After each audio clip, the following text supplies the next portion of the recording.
Hey, I'm Daniel, and you found my podcast, The Filmcraziest Show, on YouTube, where I interview filmmakers, writers, actors, and others within the film industry. For this conversation, I was able to speak with director, writer, and producer Jessie Anthony for her new film, Brother, I Cry, which is a drama about a First Nations man who is overcoming his demons and struggling with addiction. Also, if anything in the interview inspires you to check out the film, it is currently on its festival circuit, with 2 festivals in America this November, including the American Indian Film Festival, which starts tonight at 7 p.m. And the film will also be playing at the LA Skins Fest on November 20th, so links to both of those will be down below. Anyway, I think it's a very interesting conversation. We cover a lot of topics, so here is Jessie Anthony to introduce the show. Sego Soguego. Hi, I'm Jessie Anthony, and I am the writer and director of Brother I Cry, and you're watching the Filmcraziest show. Cool, thanks, Jess. It's great to have you here. I'm already into the Jess already. Thanks for having me. Yeah, it's a little easier, right? Now, you had said before you said hello, you said something which I think would be in native. What was that you said? Yeah, I said Sego Soguego, which is a standard greeting. In Onondaga, First Six Nations. There's different ones. There's Scano, but I say Sego Soguego.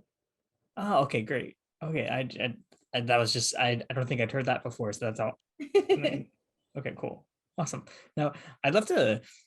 Now I have a lot about like the visuals of the film, so I figured we could just start with that. And I'm curious. Are you a photographer by trade? I am not a photographer by trade. I do like taking photos. And when I was younger, I always was taking photos, but I haven't pursued it in a career at all. Okay, because I found like so much of this was like intimate and artistic, so I'd be curious like what it was like kind of developing like the look of the film with your cinematographer. Yeah. So my cinematographer, Andy Hodgson, is absolutely amazing. I think he's a little bit underrated. I really do think that he brings magic to the screen.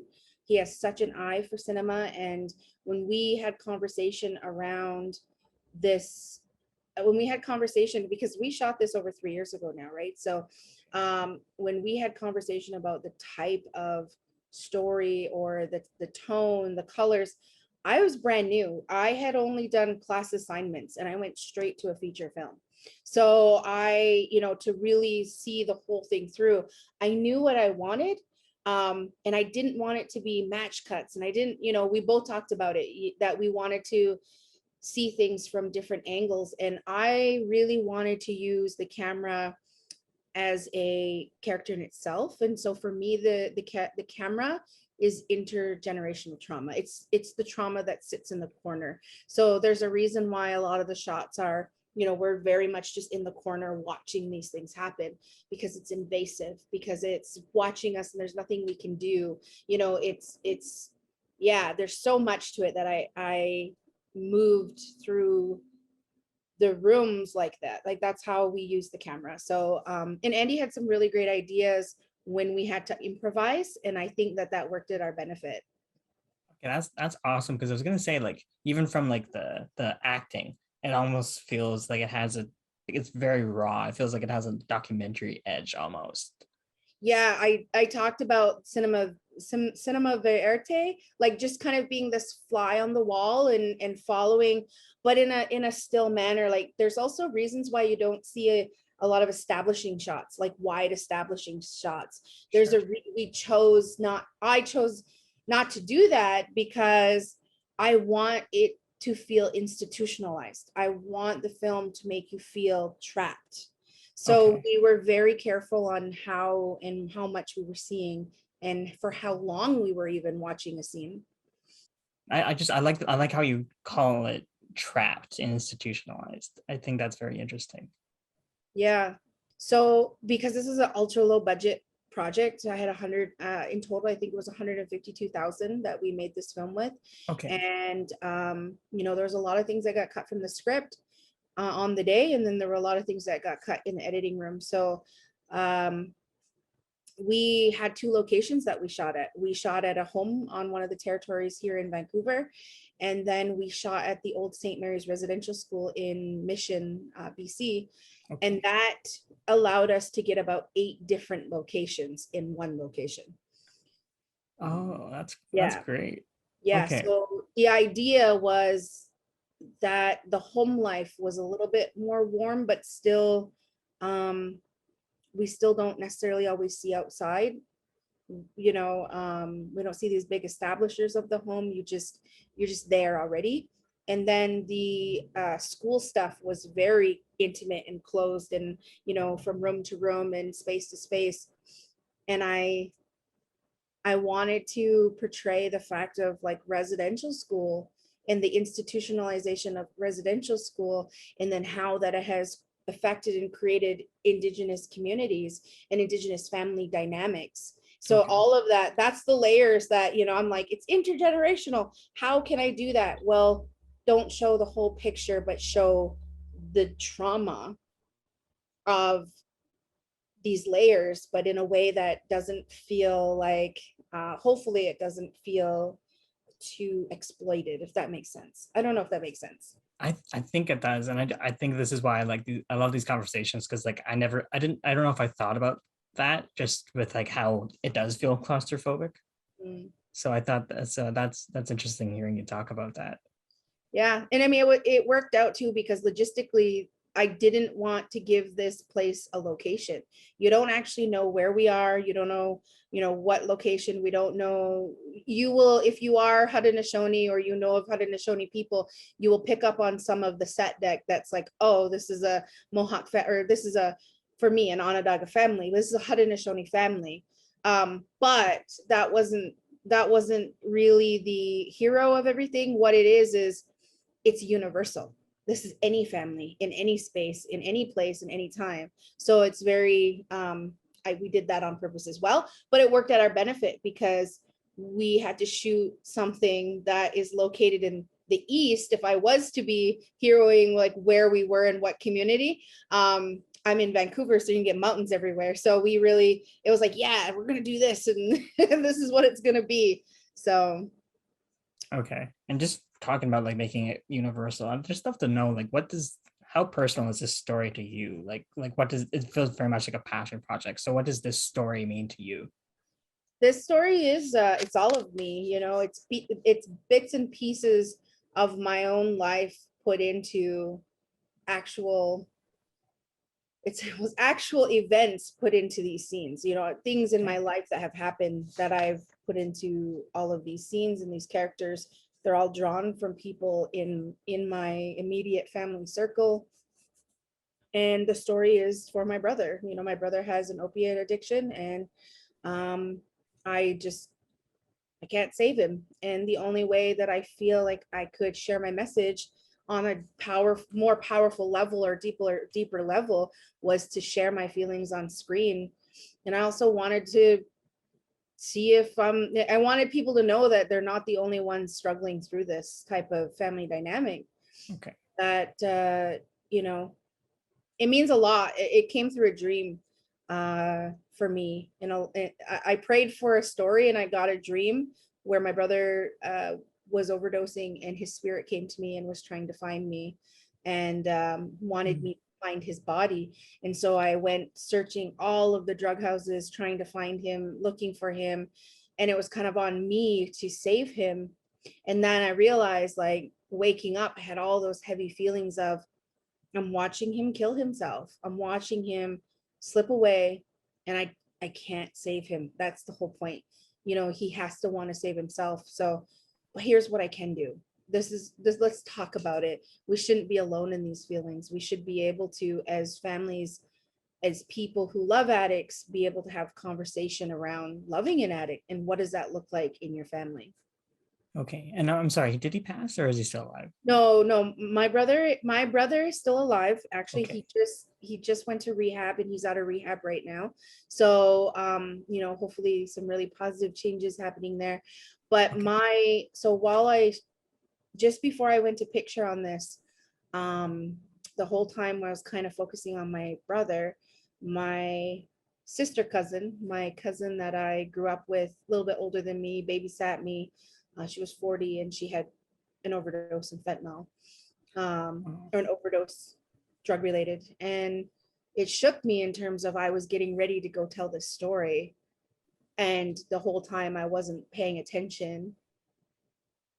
I was focused on my brother, but yet it's like affecting these other people in my family too, right? So that was a rough year for my community. I think we lost, like personally in my circle, like I think there was about 4 or 5 people that I knew that had overdosed within a month. Oh, I'm sorry for your losses. Thank you. I mean, it's a crisis in our communities, right? Mhm. Now, what does it mean? Has your family been able to watch it yet? I've watched the film yet? Some of them have, yeah, some of them have. My brother did watch it, and he didn't say much. Not until he was in rehab that he called me up and said, "Do you mind sharing this with the people at the center here?" And I was like, "Oh, okay, that's the goal. That's been the door that I've been trying to knock on." And yeah, my family's proud. They've watched it. But yeah, not much has come in terms of them asking, or I mean, I don't think everybody's watched it, but my immediate family has definitely watched it. Yeah. Okay, well, I appreciate you sharing that, and I think it's a good step that he's asked for it for the center, right? Yeah. Yeah. Okay. Now, so the sense I'm getting is that you kind of, what was it like kind of casting Ava, who is kind of like an embodiment of you, right? Yeah. So I did a class assignment, and the class assignment was called Hegea, which means little brother. And that was the first excerpt of this feature film. And it was a dream aspect where she dreams, she's having a dream that she's chasing him down a hallway and he's all messed up.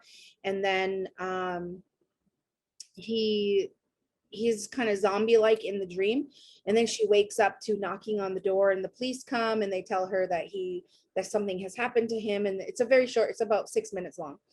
And she played my Ava in my student film.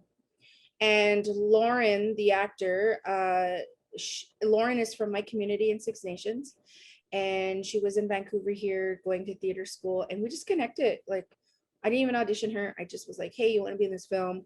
Some vibe I got from her that really, we really meshed, and I could see this raw sadness.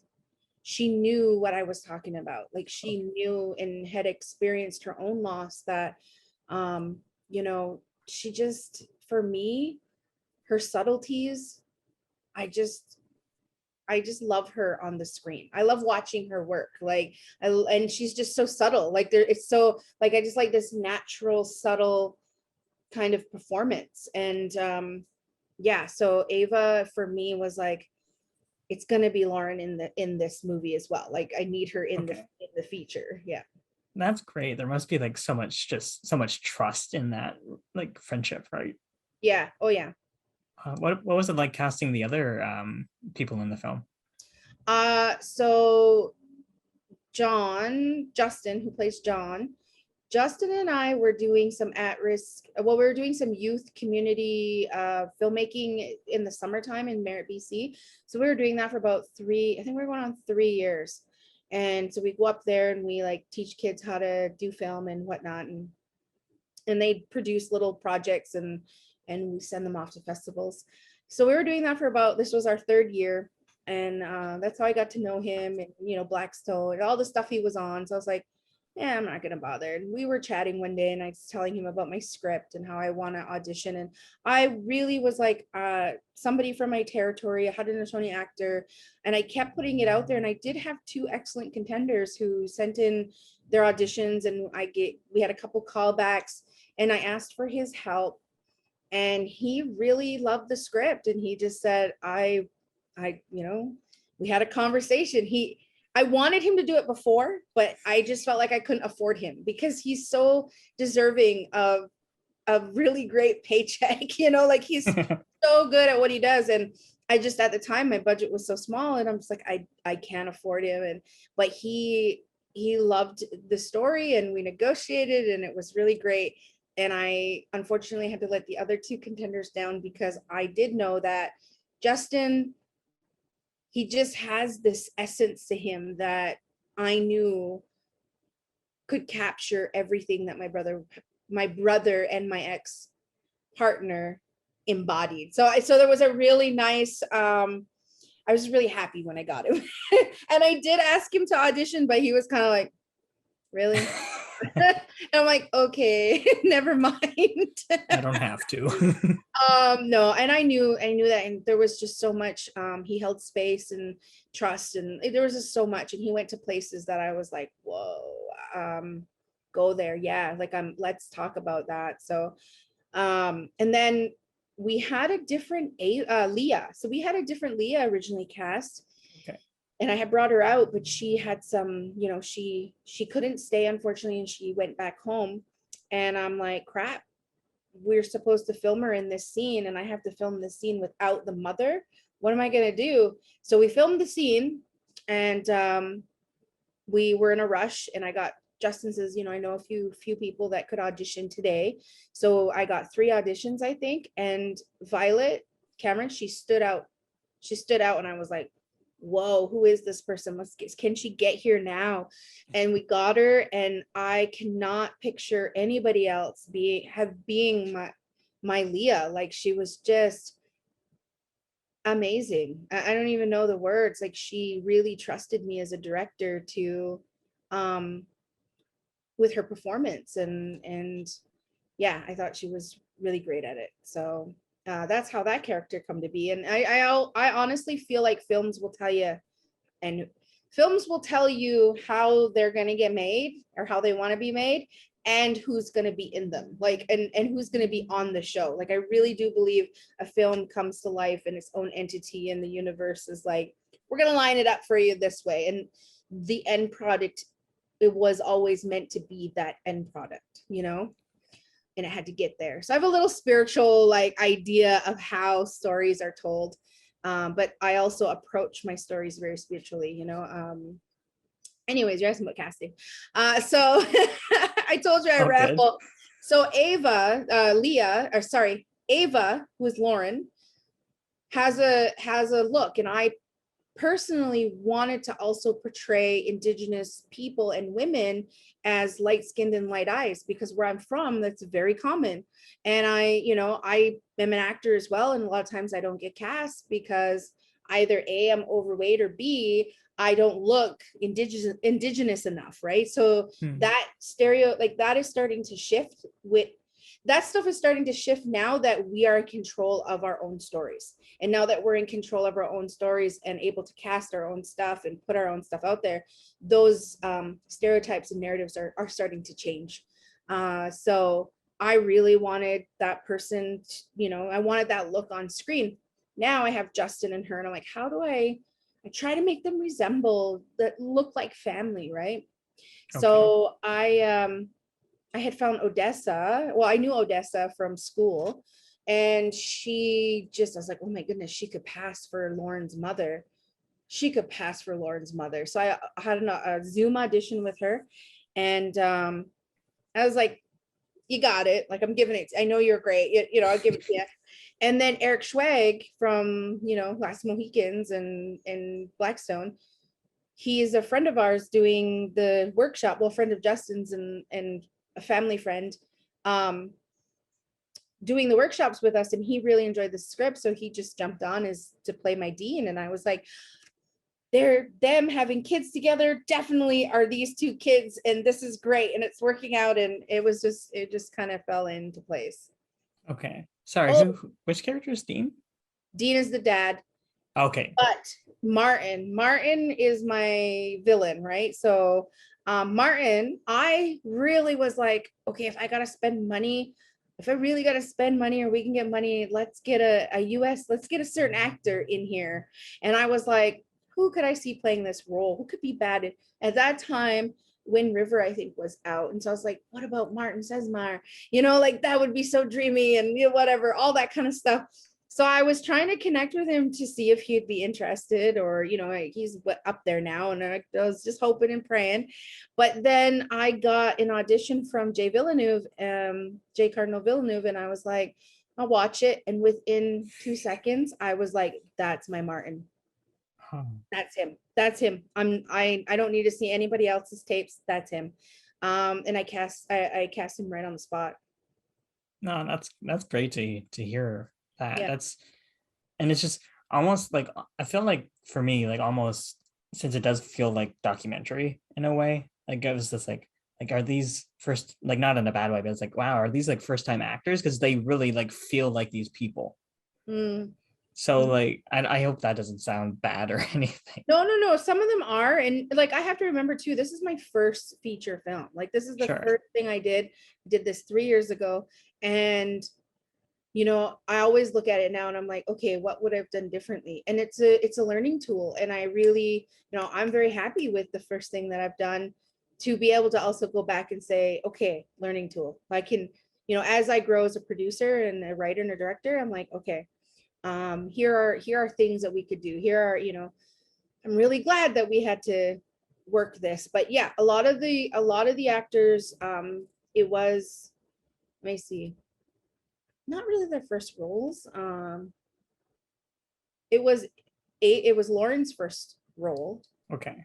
Yeah. But the other ones had done stuff. So Okay. uh, They just do such a great job of it. And it's just like the natural acting just feels so real. thanks. Well, I mean, and that just kind of goes with, they'd offer suggestions and I would have to be very like, ooh, can we just tone it down a bit? Like, can we just bring it back a bit, and some really great suggestions. Oh, and the man who plays Lenny in the circle in the Right. jail, that was his first time. He's from home. I brought him out and that was his first time ever doing anything on film. Oh, cool. Yeah, so it did have a natural, it's like, don't, the camera's not even here, just talk to this person. And he nailed it. Like, him and Justin worked with everybody and well, with his scene partners, and he did really well. um some of the smaller parts, I wish I spent more time on those too. Like, these are those learning tools of saying, just because it's a quick walk on one line role and then the character's off, doesn't mean they don't deserve to have that. I did try to coach a performance out of some of those roles, but Okay. they were, yeah, I don't know, first time, some of them not. Yeah. Yeah. And for you, honestly, it's like very impressive to me, like just coming right out of school, going right into your first feature film, because it just, you seem so sure of everything and that you put onto this. Well, I was actually still in school when I shot this. Oh yeah. I was in my second, so I Wow. applied for Telefilm Talent to Watch after I graduated. So I finished the Indigenous Independent Filmmaking program. So that was a 2-year program. And so I had applied in that summer, like in that year, and I didn't know whether I was going back to school yet or not. So I applied and I got a grant and I was like, holy shit. So from my third and fourth year, because I was like, I'm going to go into third and fourth year, I was prepping and shooting my film at the same time. So by the time I graduated, I had, by the time I graduated, I had a feature film in the can in post. So That's amazing. Really. yeah, there, I still sometimes go, holy crap, did that just happen? It did. What? Because there are so many wonderful, Indigenous storytellers before me that have been working for years and years and years, and they're also now getting the rewards and benefits that they deserve, and it's so lovely to see. And sometimes I do feel like, geez, I haven't been doing this very long, and yet, there's some benefits and rewards happening, and I'm like, a little bit of Great. imposter syndrome, that's all. Yeah, I think we all have a little bit of that, but Yeah. I think it's a great job either way. Now, one thing, I guess just staying kind of on the topic of acting, there was one scene here where I just, throughout the film, I found there was like a lot of like raw emotion, a lot of like raw anger. So there's a scene around the 35-minute mark between Leah and John as they're kind of in a shouting match. So I just kind of asked, how loud was that on set? Because it felt loud. Yeah, it was. So Violet is normally a very quiet person. But when she yells and when she screams, it's pitched, like it's high, it can get high. So we did do it a few times because we spiked the sound. But I wanted it to be free for them. I wanted them to go wherever they needed to go with it. And yeah, it was loud. We were all in a tiny little room, but it's for the art. It was great. I don't know. It was the shutting of the door. Actually, I just watched that scene this morning because I was showing a friend. Okay, really? Yeah, I was showing a friend because she hasn't seen my film. So I was like, check this scene out. And I don't know, she just gives such a, she just, when she connects and it's there. And for me, so the realism, I guess, of that particular scene is the idea of toxic relationships, of codependency. And so there's this taunting that she's doing, right? There's this calling him right down, and it's that conversation of hitting rock bottom for him. Like, that's that, what is this? And those fights are excuses to go out and do these things that you're doing. So these were experiences from my own relationship at the time, where you're fighting and you're scared. You're scared at the same time. As a woman, you're scared. And in particularly this one, she's pregnant. So she goes into the room, and then like that whole, her up against the wall, all of those things happening are so, you don't know what's going to happen. You don't know, he could do whatever.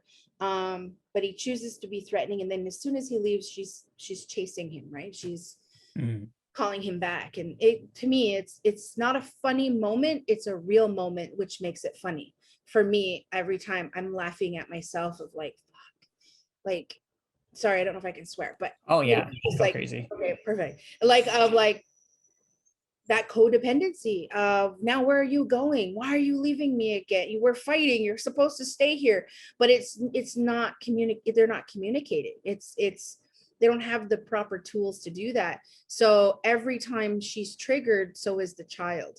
And so then he hits rock bottom and he's gone out, and then he does, it's a cycle. Okay, all right. Yeah, thank you for unpacking that. I totally unpacked it. You didn't ask for that, but I totally unpacked it. This is what I mean. I ramble in terms of like, yeah, the sound, it was loud. No, yeah, no, I was don't worry about rambling at all, but I was just kind of picturing you guys behind the scenes, like just going like, great job covering your ears. Oh.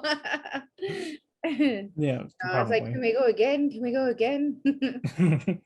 Now, Yeah. I'd also love to kind of go back towards the visuals of the film again, just because I thought, because obviously your film is a heavy drama, but one thing I was kind of surprised in, just at the very beginning of the film, that the imagery is kind of so haunting that the first 3 minutes kind of feel like horror, with how you kind of visualize addiction as a horror kind of landscape in that dream. So can you talk about that, just kind of conceptualizing that for your film? Yeah. So for me, Spirit World is not here nor there. Like, Spirit World is all around us. And so I really wanted there to be a moment where we didn't know whether we were in John's addiction or we were in Ava's spirit world. For me, because I've made this so specific to my brother, it's that idea of our dreams and our thoughts and the things we've talked about, the things that come to us spiritually, and when we ignore them, when we don't listen, when we don't follow through with our gifts, things happen. And so getting to the horror part of it, this was always kind of a thriller drama. Like, it was always supposed to have a bit of a thriller element, and like that's why it's shot so darkly. Like, that's why it's dark as well. Like, we chose to go in this dark tone to give that kind of feel, because this is a fear of mine. This is fear. All of this is fear that I am going to lose my brother. And so throughout all of it, it is a horror. Like, it's horror for me and for my family and for anybody that loves an addict, right? You're on edge. You're on these, on this level of emotions. And so anyways, spirit world with that mixed together, I didn't have money for CGI, so I had to be as practical as I possibly could, and have an actor come in and be all contorted and do those things so we could get what we needed. And I think it worked for me. Like, I don't feel like it was too in your face, and I don't feel like it was too I don't know, cheesy maybe. I didn't think so. Like it went with the playing fields of, okay, now we're in spirit world, okay, now we're in the pass through, or now we're in the dream world, but hey, these are all the same kind of places. These are all in a different level of consciousness. And so Okay. but that's what I do also. Like, and when I'm not doing filmmaking, I'm a medium. So I do spiritual medium work online. I do spiritual medium work in communities. And so I've kind of combined my storytelling through a lot of the messages I get as well. So yeah, Okay. We wanted to market it as a thriller horror as well, because thriller, not horror, but thriller. And I hope I answered your question. Yes, you very much did. Talking about you as a medium, that's interesting. Just because I know you had said earlier that your writing is very spiritual. So can you talk, like, so I feel like that would be a unique writing process. Did you want to talk about that at all? Yeah, sure. The writing process, I mean, is pretty general in terms of structure and whatnot, but for Okay. me it comes from prayer. Like, I start with prayer. I start with being very specific about what, like, I need, where's this creativity going to come from. It's honoring that creativity, it's being in gratitude of it, and then it's asking for certain things. And then when I'm writing, it's trusting that I am being given the freedom and the ideas. Like, you think of, where do you think ideas come from? They come from spirit world, because they pop into your brain out of nowhere, and you're like, wait a second, and then after it becomes original, it's what's original, not original, all that kind of stuff. But for me, it's like, oh, okay, my intuition is really pulling me towards this, or my intuition is telling me this. Just like my intuition told me to go with a particular ending to this movie. When we got to that, I remember Justin saying, what is that? He literally brought me the script, and he was like, what is this? I did not sign up for this. Okay. And I was like, well, in case distribution, in case this. And it was like, no, that's not the story that you're trying to tell. And he knew that about me. He knew that in my body language that I wanted to tell this other story. And then he had pulled me aside, and I cried, because I also didn't know if I wanted to watch this happen in front of me, because of how close it was, right? But then I was like, no, I gotta go there. And so I'm really happy that we did. I'm really happy we went back to draft 7. Yeah. Draft 7. Okay. The tricky though. Great. 7, I think draft 7. We got to like draft 11, but we kind of, with cutting stuff, we kind of went back to the number 7 as our shooting draft. Lucky number. Yeah. Okay. Now, one question I got from all of that was just like, because this is so personal, and this is like a horror specifically for you and for people who are affected by this. So is there a pressure on you? Like do you feel a pressure with that at all, telling a story that could mean a lot to people? Not necessarily a pressure, but I guess for me, it's like, I'm not trying to I'm not trying to fix anything. This movie wasn't about fixing something, but it was about sparking a conversation about not feeling alone. But pressure, the one pressure that I think weighed on me the whole time while writing and directing and editing and releasing it, has been whether or not, and this has come up a few times, whether or not I am making Indigenous people look bad, or whether I am into what do you call it? Indigenous trauma porn is a term that gets thrown around.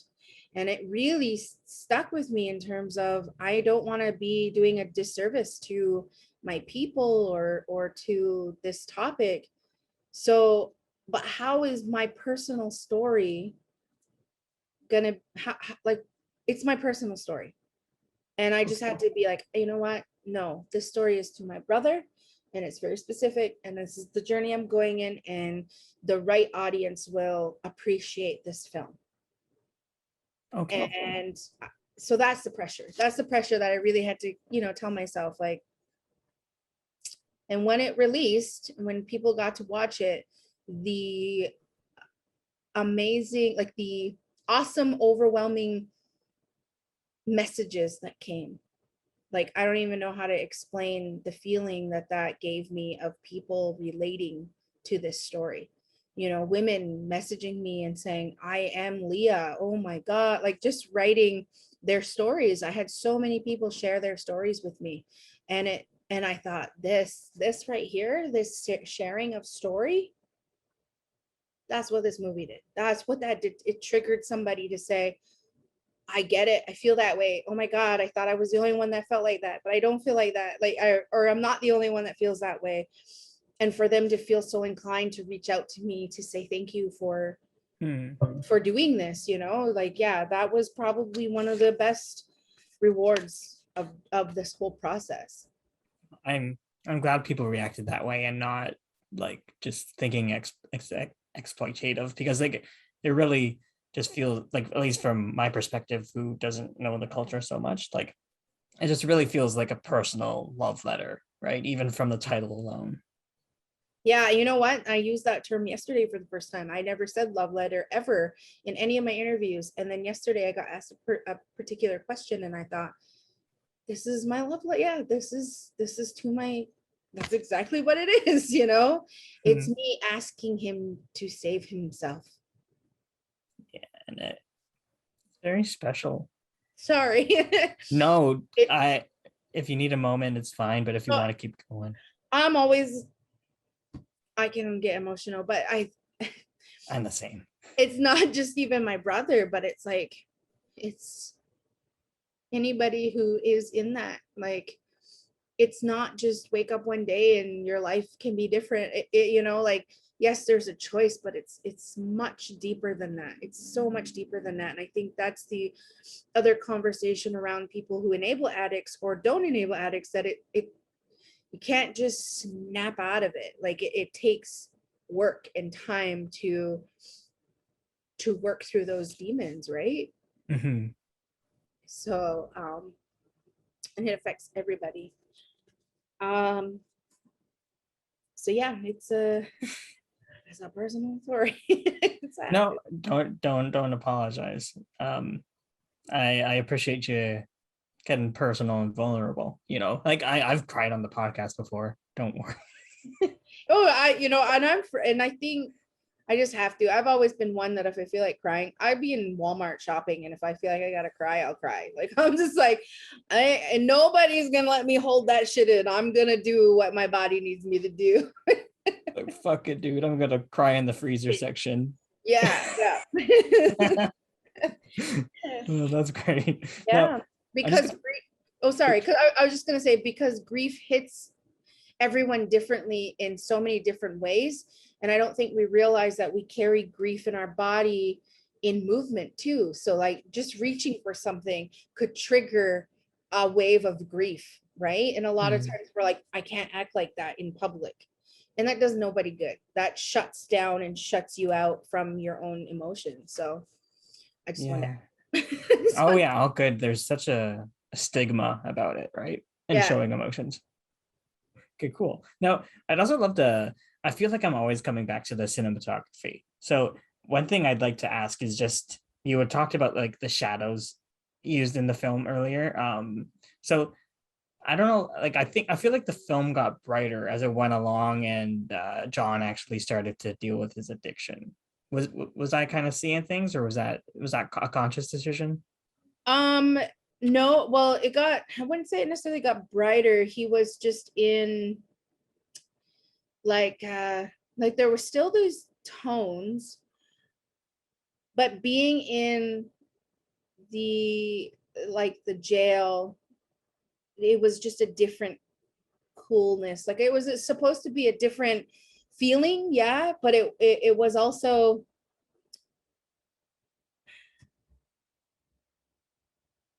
yeah, I mean, I'm trying to think of, I know for me it's bright at the end because we're celebrating something, right? So Sure. that definitely got brighter.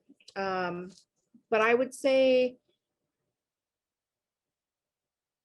maybe just a tiny bit brighter, not like a lot, but like just, I'm surprised that you noticed that a little bit. Like I'm just like, it was just him being in a different environment. Yeah. Okay. I think that might be me just being like, oh, I think this movie seems so smart that it's just like, No, the tone as he addresses it. it is in a way, but it's not, when I think bright, I'm thinking more like warmer colors.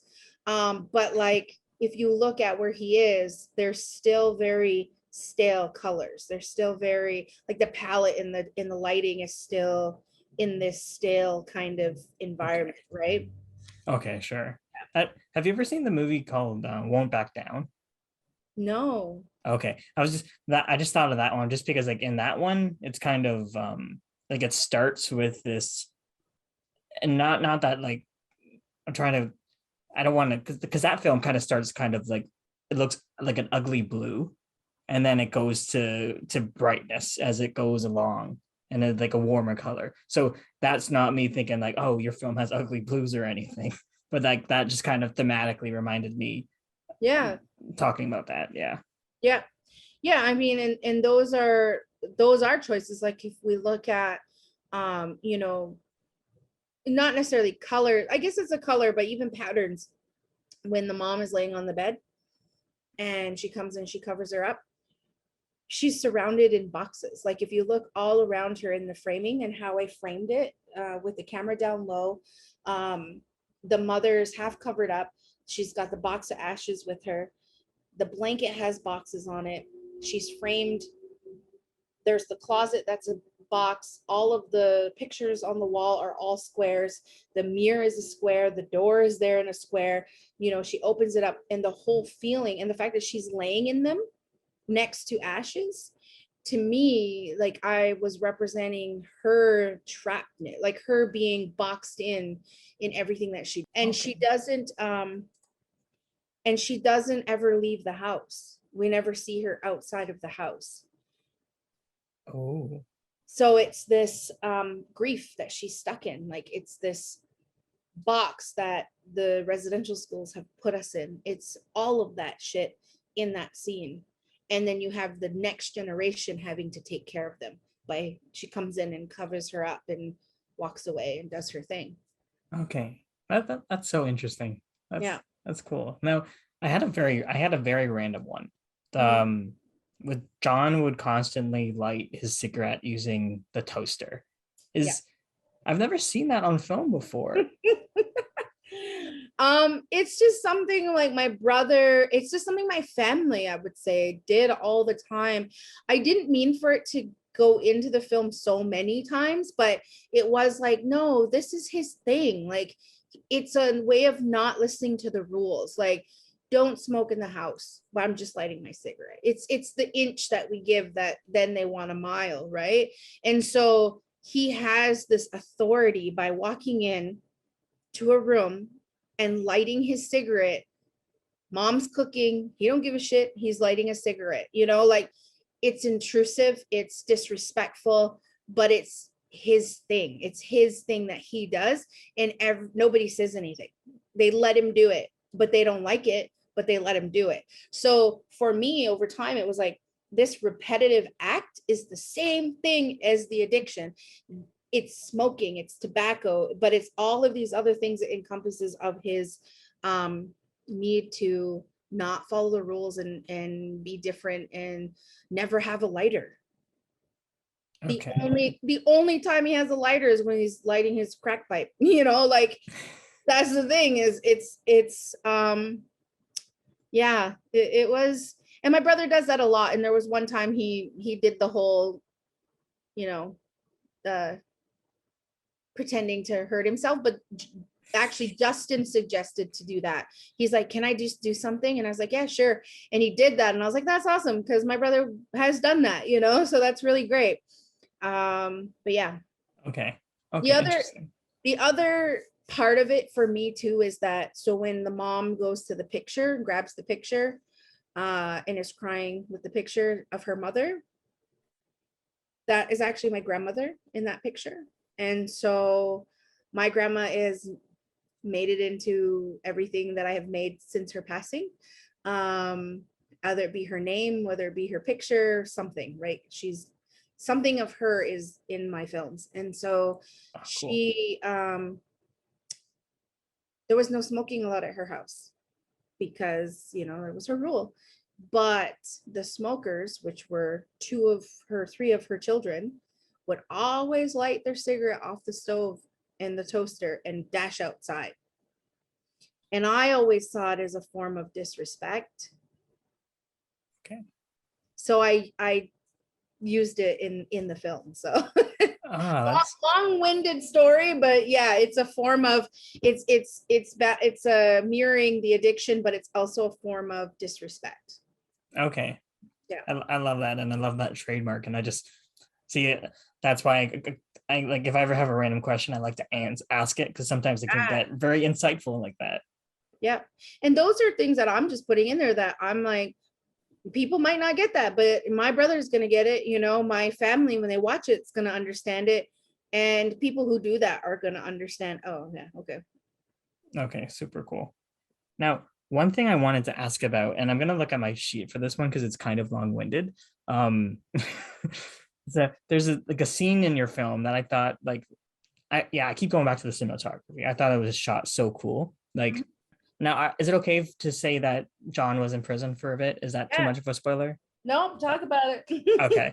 Now, just when Leah comes to visit John and we see them talking through the glass, like, Yeah. where instead of more of the standard shooting style of the angled over the shoulder shot, we see them staring right at the camera. So when Leah brings up the real world issues, it goes back to like the standard, it goes to the standard shot. So can you talk about that scene, creating it, just the direction? Was that something you were mindful of? Yeah. Okay. So that scene, I had this really cool shot I wanted to do, and it was through the window. It was like, I want to put it on a slider, and I want to slide from, you know, one side through the window and then kind of in their face and back. And I wanted to do this beautiful, like, sliding shot.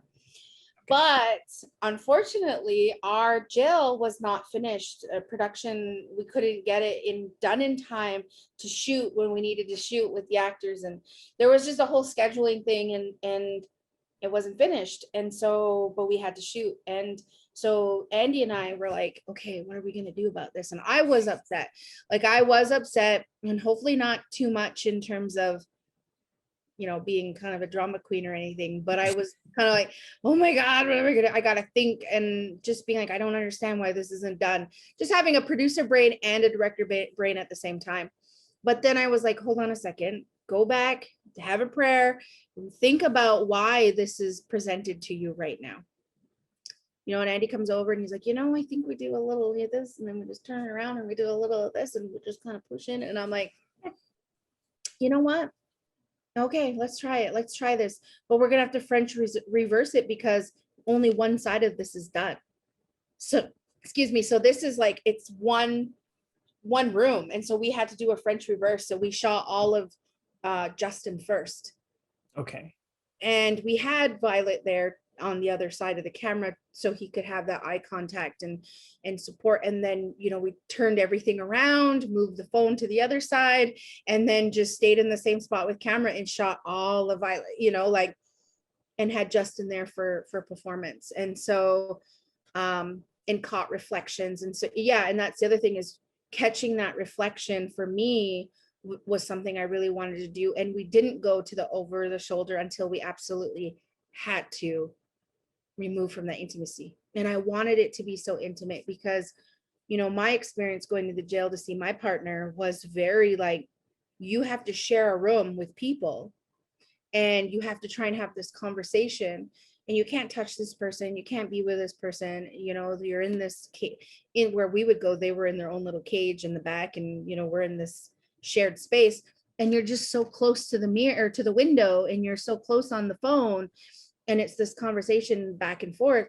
But I thought, well, what if we slowly push in, you know? And that's what Andy also suggested, like we're slowly pushing in so that we're being drawn in without even knowing it. And it turned out to be one of the best, for me, one of my favorite scenes when shooting, because you catch these real subtle moments of, I think, Leah's realization that John hasn't changed, that it's not what he's proposing, you know. Like, I think it's when he says the line, I think, yeah, my favorite moment is when he says the line, you know who needs the 12-step program? My mom. And then we just get this wonderful reaction from Violet that is like her whole world just crashed all over again in that one sentence, because he's deflecting, he's like in this. So for me, that right there was the moment, and we captured it with our shooting style very nicely. And yeah, you're right, we did back off when we needed to over the shoulders, but we also didn't have the space or the room, so we had to be creative. Okay, yeah, I love that, just because like I think for me, like you said, it's one of your favorite scenes to shoot. I think it was one of my favorite scenes, just because like for the dialogue, for the acting, and just like because it's such unique coverage, just so intimate with your style, just talking right at us. Vulnerability, if you notice, like one of the things I love doing is, and you might say this is the doc style, but it's the fourth wall. And you know, there's times when Justin gets to the fourth wall, but we're like, wait a second, is he breaking it? No, he's not. And then when he does, you're like, whoa. The audience, I also was hoping it would feel invasive, like he knows we're watching. Like that was the whole thing, is addicts know that they are being watched, like that they have to do all of this in secret, or you know, like there is something on that life of, that's why it's over here, or that's why it's its own thing. And then we're introduced to that, you know. So Okay. I do like kind of looking at the camera and looking down the barrel, and you know, bringing the audience into that space. Okay, and then that's cool. That's very cool. Awesome. Now I think I have one more here, so I'm just gonna just check it now. So I couldn't see what the song was called in the end credits. Like I don't think I found it, but I'm pretty sure it'd be along the lines of "Beating for Two." Yeah, I But think it's, yeah, Beating for Two. is that an original song That for the song, film? yeah. So our composer is Red Jane. I believe she was Heartbreak Music in there, and she composed everything, and then at the end composed this wonderful song. And you know, she extended it, and it was kind of a place setter at first, and I just loved it. The moment I heard it, I was like, it's raw. It's so raw, and it's just, I don't know, can we extend it? Because it was very short at first, and so Okay. she extended it, and I was like, I like it. I really like it. I want to keep it. And the producer was a little bit like, maybe I should get a little more engineered song. And I'm like, this to me is, it just fits. So I think yeah, it's perfect. and Now, she composed that. Yeah. okay, cool. Now, have you gotten any reactions to that song yet? Like, because I know we've Not had other ones. not the way that I was kind of, you know, really hoping we would, but I mean, I think the songs, the music, all of it encompasses all of the awards that it's already taken as well. So I, you know, do you know what I mean? Like, I think the accolades behind these, you know, what we've garnered, like what we've gotten already for Brother I Cry in terms of accolades, it goes to every single crew member, every single cast member. It's not a sole project. Yes, I may have wrote it, I may have directed it and produced it with my producing partner, but it's such a collaborative. And so, you know, holding those awards and holding that space is for the whole entire team. Okay. That's something I want to share. We'll keep going, but there's something before I go I want to share. Yeah, honestly, I think that was it for my question. So if you wanted to share. I love it. Okay, so kind of going back to, I never really talk about, like, I've never been in a conversation necessarily where critiquing has happened, or I've been getting some sort of, um, you know, opinion. Either people are just really nice to me and they don't say anything, because I've gotten nothing but awesome feedback from people. Sure. And so I'm like, okay, that's really great. And so I kind of went on, I typed in Brother I Cry and Letterbox came up. So I went on Letterbox and I'm like, do I want to do this? Do I want to read the comments from viewers? I don't know. And I thought, do it, just do it.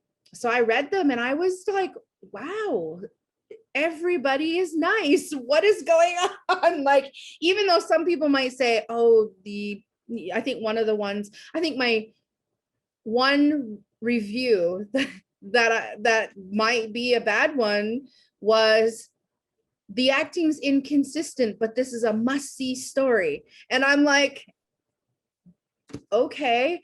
So I'm kind of going through, I'm like, hey, thank you everybody for being so lovely. And I think that was the biggest thing, was like, maybe it's harder to kind of, I don't know, get a I think it was my one friend, my only friend, who looked at me and was like, this scene made me feel this way, and I was like, okay, all right. But other than that, I think it's been an amazing journey with this project, and everybody has been very nice about it, and what the film is. And I just want to shout out the Vancouver film community, because they have shown me so much love and support. Okay, great. Good for you for having the bravery to check Letterbox. For Well, real. I was like, what is this? Because I actually didn't know what Letterbox was until I went on, and I was like, oh, it's a place where people are putting the reviews in. And yeah, it's like, I always think of that line in Bambi, if you got nothing nice to say, don't say anything at all. And that in Bambi, I think that's in Bambi. I was just about to ask, is that where it originated? I can't remember, but I remember, you can call me Flower if you want to. Like, that's like my but no, it's one of those things where I think I'm just, the gratitude of it is, I was really thankful for people's thoughts on it, for those that did watch it and say something, right? Okay, awesome. Now I'll have you plug one last time where people can find it and the festival run that it's currently on. Yeah, absolutely. So you can actually catch Brother I Cry if you're in the USA. In November, we'll be in San Francisco at the American Indian Film Festival.